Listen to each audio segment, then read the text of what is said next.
warahmatullahi wabarakatuh. Saya sebagai dari lanjutan dari Kang Wasil, dan apa yang terjadi di jalur Gaza. Jalur Gaza adalah hamparan tanah yang dikelilingi oleh Israel, Mesir, dan Laut Tengah. Panjangnya 41 km 25 mil dan lebarnya 10 km. Sebagai rumah bagi sekitar 2,3 juta orang, tempat ini merupakan salah satu tempat terpadat di bumi.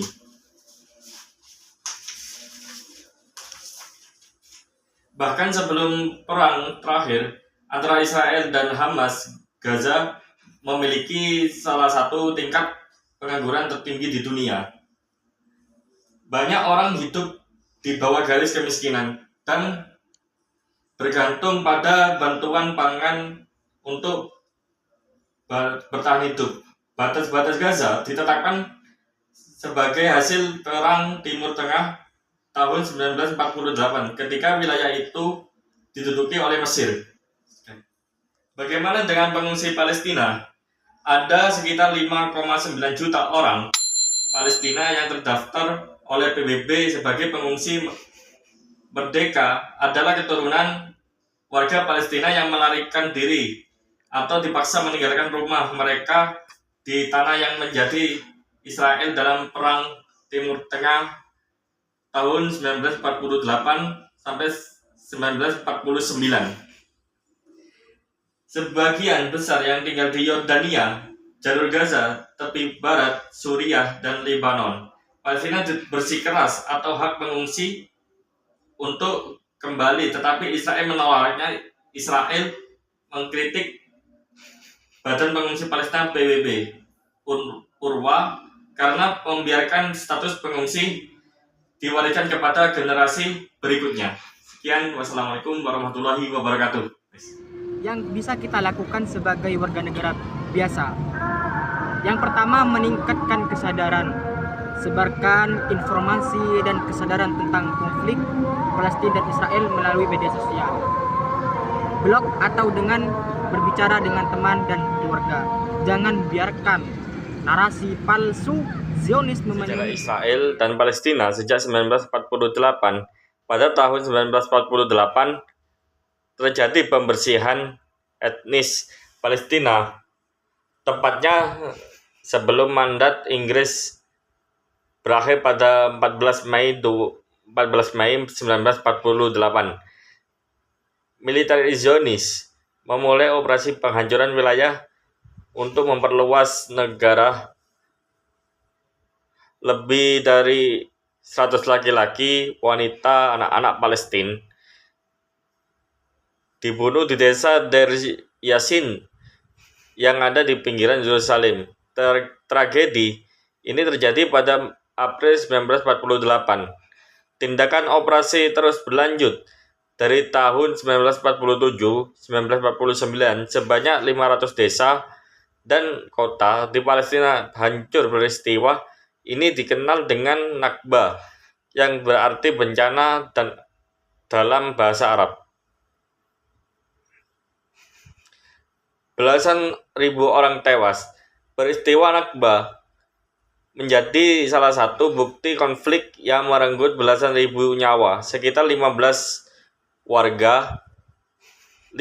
warga Palestina tewas dibantai Zionis.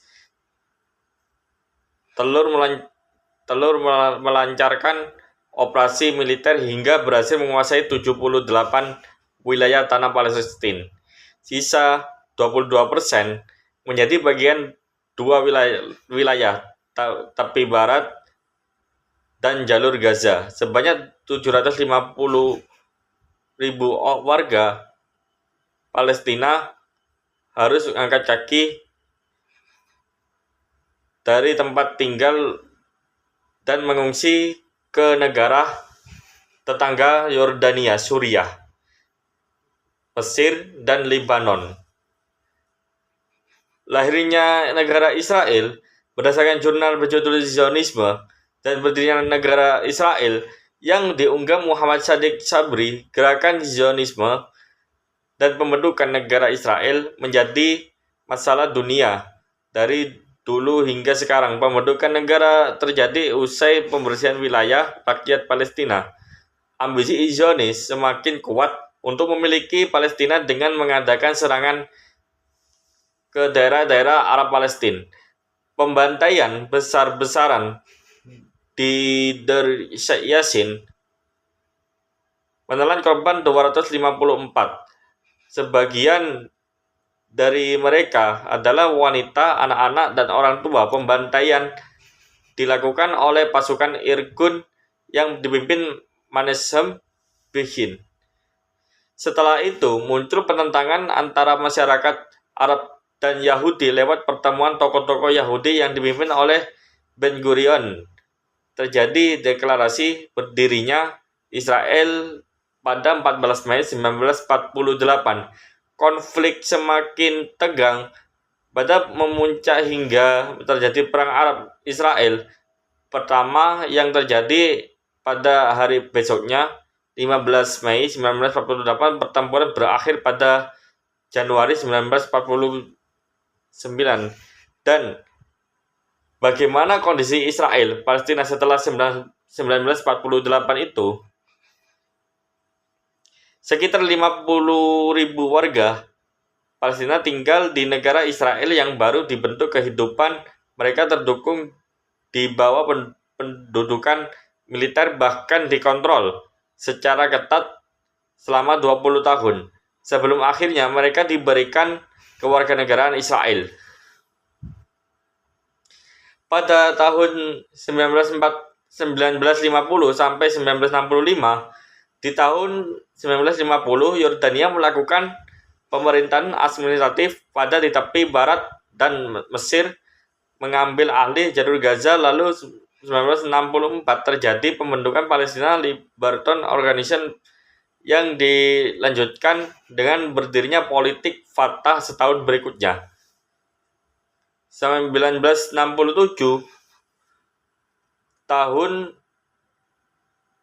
2 tahun setelah itu, tepatnya pada 5 Juni 1967 terjadi perang 6 hari melawan koalisasi tentara Arab. Israel berhasil menduduki sisa wilayah sejarah Palestina, yakni jalur Gaza, Yerusalem, tepi barat, dataran tinggi Golan Suriah, dan semenanjung Sinai Mesir. Keberhasilan menyebabkan perpindahan secara paksa Faiz kedua warga Palestina. Hal berarti suatu kemunduran atau disebut Naksa bahasa Arab. Memasuki bulan Desember, Front pour Vaxilainis sebagai pembebasan Palestina dibentuk. Puluhan tahun berikutnya terjadi serangkaian serangan yang dilakukan sayap kiri untuk menarik perhatian dunia supaya mengetahui penderitaan rakyat Palestina. Tahun 1993 sampai 1995 berakhirnya Intifada ditandai dengan bertandatangan perjanjian Oslo pada tahun 1993 bersamaan dengan pembentukan Palestina Authority. PA ini merupakan sebuah pemerintahan sementara yang diberikan pemerintah mandiri terbatas di wilayah tepi barat dan jalur Gaza. Pada 1995, pagar elektronik dan tembok beton di sekitar jalur Gaza dibangun Israel. Pembuatannya bertujuan untuk menghentikan interaksi antara wilayah Palestina yang terpecah. Tahun 2000,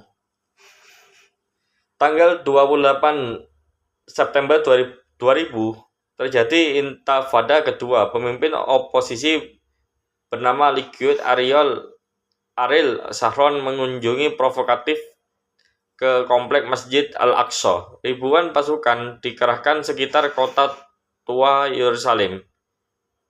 Kejadian tersebut memicu pemberontakan bersenjata, yakni semakin luas. Selama perlawanan terjadi, Israel membuat kerusakan terparah saat itu hingga membuat perekonomian infrastruktur Palestina rusak bahkan hancur. Israel berhasil menduduki keberhasilan wilayah otoritas Palestina sehingga membuat ruang interaksi warga lokal semakin sempit. Tahun 2004 sampai 2007, pemimpin PLO